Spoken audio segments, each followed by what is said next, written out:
ask questions. I don't promise to have the answer to them.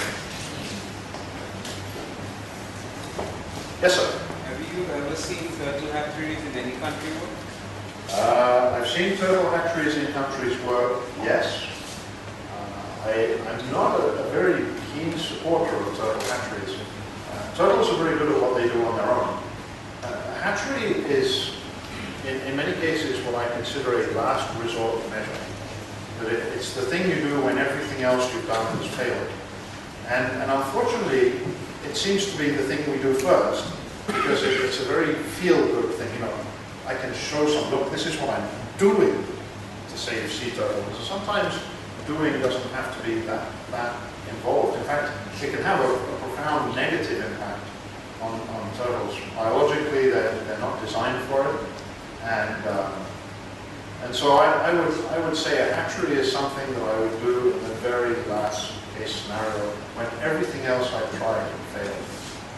The day people can tell me that they've done all those things and they failed and therefore a hatchery was necessary, then I might buy into it. But until then, I wouldn't. For those of you who might be wondering where that question came from, I'm wondering too. But sea turtles have a whole bunch of biological traits that they do. You know, they crawl out of the sand at night.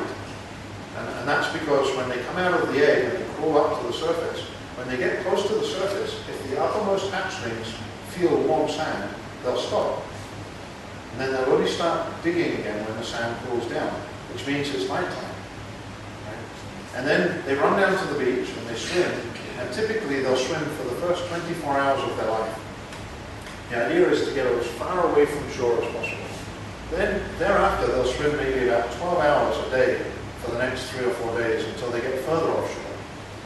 And then by the time they're that far offshore, they're away from predators and hopefully home free. The people that put them in hatcheries typically violate most of those things. Let's release them during the day so that all our visitors can see them. Right. Well, the reason turtles came out at night was so they'd have the first 12 hours of their life as a head start in darkness when predators were sleeping to get away from the reefs and the shoreline. So now you've taken away that one little bit of protection.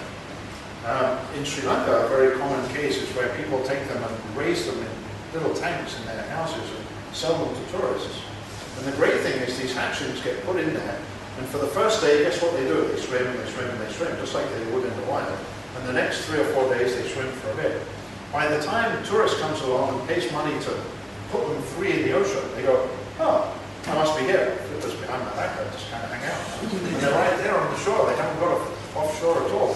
You could guarantee that the majority of hatchlings that get put in the sea under those conditions all get eaten by a big fish within the next half an hour. It's nature. It happens all the time. Yes, sir. Would you be in a position to give some details regarding Dugongs for Sri Lanka? Actually, numbers. I really don't think there's sufficient data to talk about numbers in Sri Lanka. There were some surveys done in the past, back in the 70s and 80s, which revealed that there were several hundred at least, certainly in the north. And I know that the surveys that have been done from the India side have revealed several hundred dugongs. So that's a reasonable number. However, in the last, I would say, maybe 5 to 10 years, there's also been a mounting pressure since the ease of all retention in the northern part of the country. There's been a lot of people going back to fishing or getting into fishing for the first time. There is a demand for dugong meat in the country, which I think needs to be stamped down. And I commented to a gentleman a little bit earlier that we have a law that makes dugongs fully protected and right. And we also have a law against murder. And so I made the joke about, well, you have some real laws and you have some quasi-laws. Sorry? You try telling that to a judge. No, all our laws are the same. No, you have some that are real, right? You know, the good ones, and then some that, they're just, they're there. And you know, you could argue quite openly, I think, that, well, how can you have something that's illegal take place as openly as it does? I mean, it's not one or two people that have told me this Dugongs being traded in the markets in the north. It happens quite a bit. So I'm concerned that the numbers being taken out each year, either through direct hunting or through accidental entanglement in nets, is greater than that 5% I mentioned earlier that their population could withstand. All I can say is, it would be nice to think that the population was in the low hundreds, but other than that I couldn't tell. I will say, however, that in the coming months, Dilmah and IUCN and others will be running some very, very structured surveys through the majority of the northern and some of the eastern part of the country to try and really nail down those numbers and try and get a much better handle on that. And so the next talk, maybe a few months from now, ask me that again.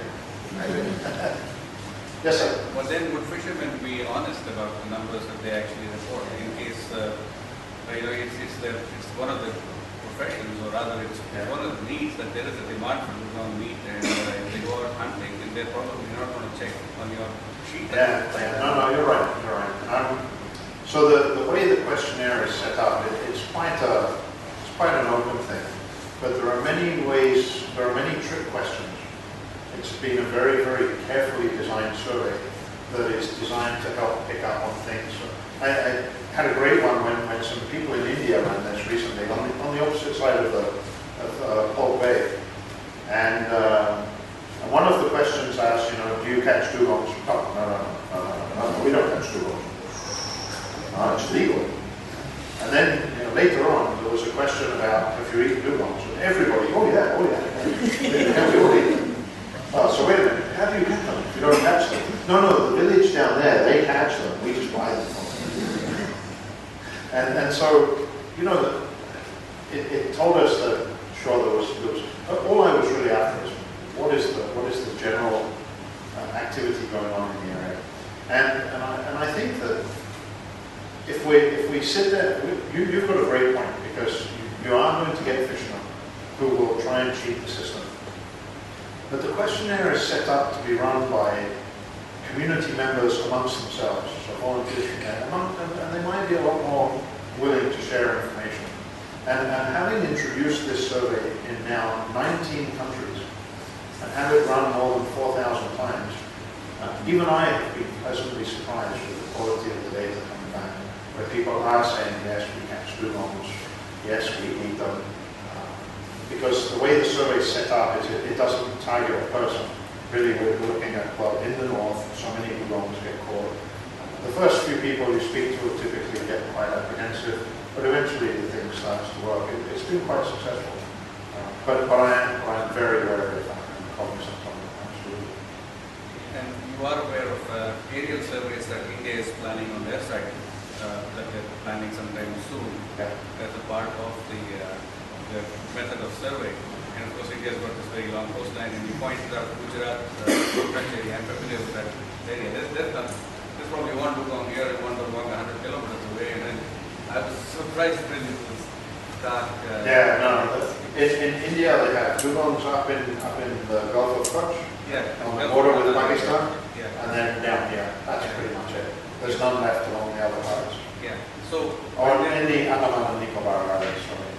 Yeah, and they hunt them there in Andaman, and actually they allow them to hunt, and the hunting is still going on here even now. And Dugong Creek, which you probably know in the Andaman, is like now, but there's a handful of them after the tsunami. The aerial survey that they're conducting, can it not be sort of brought on add Sri Lanka also? Well, it probably should, but I bet you there's enough bilateral attention. I was reading in the newspaper yesterday how, no, we're not going to give up our territorial seas and share them with India. I can see enough tension there already. See, I do read the paper. But I think that there might be enough tension there to just say that. Now, to say that it wouldn't work. Having said that, I think that a complementary survey using the same methods, but done from this side, would be fantastic. And especially if we could coordinate it with them. I mean, I deal really well with those those guys in India that are doing that work, so I'd be quite happy to be the intermediary and make sure that it will happen. But to see a similar survey happen on this side that complemented that one so that we weren't counting them there, then they all swim here and we count them here again. Right? No, why don't we do it at the same time and count them when they're... That's true. Yeah. Yes, sir. With regards to this questionnaire, other than helping establish numbers, how does it help in conservation? Well, at the moment, what is the reason we can't pinpoint good conservation action is because we really don't know precisely where these hotspots of activity are. And I'm willing to bet that it's not every village up and down the coast that hunts dugongs. And that some villages it might be bycatch that's an issue, in other villages it might be direct targeting of an animal that might be an issue. So the idea behind the questionnaire, it's a very low cost, very quick and dirty way of going in. It can be done in a month. But the idea is that that will start to reveal, one, what are the trends in different places? What are the pressures here? What are the pressures here? Where are the biggest numbers of dugongs? And one of the best ways I could describe it, and it's a very generic thing, is you could say, look, if there's a whole bunch of dugongs over there but no fishing, I'm not too worried. If there's a whole bunch of fishermen over there but no dugongs, no, I'm not too worried. But if there's a whole bunch of dugongs and fishermen here that overlap, that's where I want to target my conservation activities. And so the questionnaire is just, it's very spatial, there's a lot of spatial components to it, and it's aimed at trying to narrow it down so that we can sit down a month from now and go, right, this community is having this impact on dugongs. How do we address this? And go and sit with them and work out some solutions.